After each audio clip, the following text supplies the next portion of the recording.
Let's be real for a second. If you've been feeling anxious, scattered, or just totally overwhelmed by everything going on in the world, you're definitely not alone. It feels like we're just living through one crisis after another. So in this explainer, we're going to talk about how to find your calm center when everything feels like it's falling apart. Okay, let's get into it.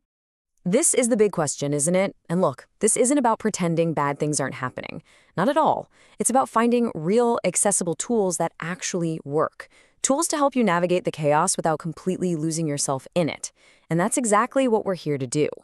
So, first things first, let's just call it what it is. This constant storm of stressful news, it takes a toll. It has a very real emotional and physical cost. And in a lot of ways, it's almost designed to keep our nervous systems totally revved up. I mean, think about it. We are just bombarded with stories of suffering and injustice, hearing about things that are, frankly, designed to create this gut reaction of fear and distress in all of us. And at the same time, the places we used to turn to for solid information can feel like they're crumbling. Whether it's through defunding or just the endless cycle of misinformation. It kind of makes the ground feel shaky under our feet, adding to this collective feeling of uncertainty. And even the spaces where we used to process things together, through art or comedy or just good conversation, even those can feel like they're under threat. All of this stuff stacks up. They're real-world anxiety triggers that create this weight we're all feeling. Okay, so with all of that swirling around, what do? Well, this is where we make a shift. We turn our attention from the chaos out there to the calm inside.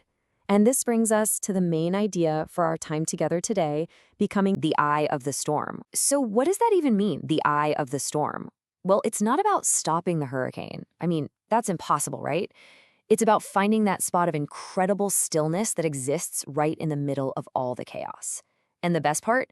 It's an internal state that you can actually learn to access.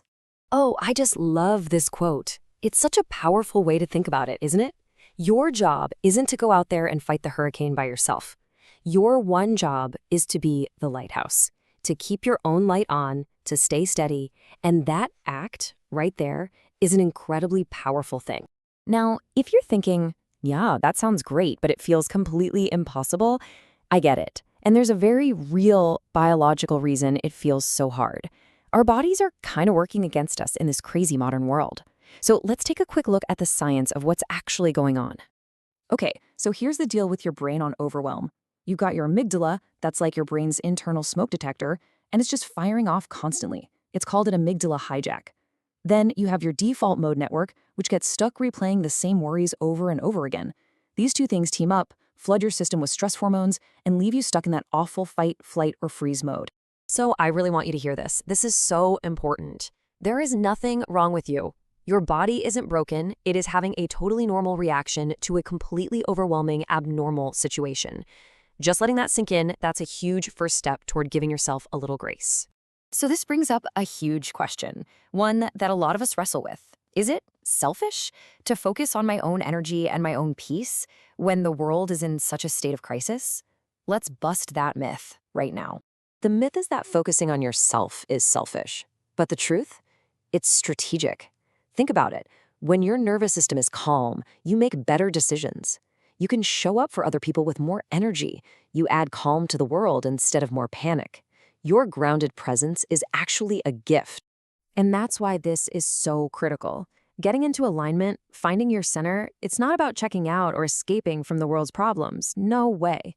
It's about getting a clearer view so you can respond from a place of wisdom and strength, instead of just reacting out of fear. Okay, so we've talked about the problem, we've looked at the science, now for the best part, the practical stuff. Let's get into the actual anchors you can use to find your center anytime you feel that storm starting to rage. In fact, let's try one right now. Seriously, wherever you are, just get comfortable. We'll do one round together. Ready? Inhale for 1, 2, 3, 4. Now hold your breath. 2, 3, 4. And exhale slowly for 6, 5, 4, 3, 2, 1. That simple act, especially that longer exhale, sends a direct signal of safety to your nervous system. It's literally like hitting a physiological reset button. And here are a few more tools for your toolkit. Radical Hope Journaling actually retrains your brain to look for the good. Micro rituals are all about turning something simple, like making your morning coffee, into a sacred present moment. And the recentering question, oh, it's a lifesaver. It pulls you out of that feeling of helplessness by asking what you can control. So let's bring this all home with one final and really crucial idea. In a world that seems to profit from our anxiety and our distraction, choosing to find and protect your inner peace, well, that's not some small passive thing. It is a quiet revolution. Seriously, don't ever let anyone convince you that your hope is naive or that your desire for peace is some kind of ignorance. Right now, in these times, choosing hope and actively cultivating your own inner stability are some of the most powerful and revolutionary things you can possibly do. So, what's your next step? Maybe it's just picking one of these little practices and giving it a try today, or maybe it's sharing this with a friend who really needs to hear it. Whatever you choose, just remember, you are not powerless. You are the eye of the storm, and that is more than enough.